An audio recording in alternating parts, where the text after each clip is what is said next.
20వ తారీఖు జరగబోవు అమ్మవారి అన్న సమాధాన కార్యక్రమానికి త్వరలో ఇచ్చిన భక్తులు వేరువారి ఆశాలత గారు అమ్మవారి అన్న సమాధాన కార్యక్రమానికి 100 రూపాయలు సమర్పించారు. వారిని వారి కుటుంబాన్ని అమ్మవారి ఎల్లవేళ చల్లగా కాపాడమని ప్రార్థిస్తున్నాం.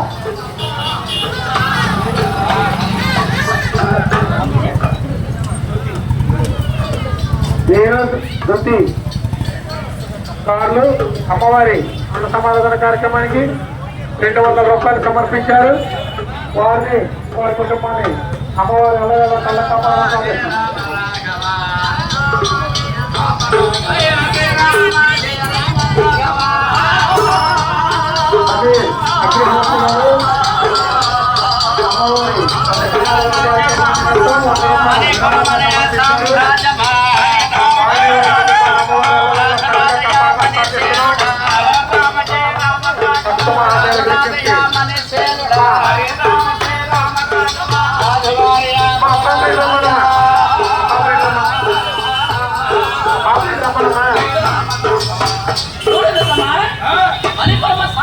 పరిపాలిస్తున్నాడు మనిషి భయపడి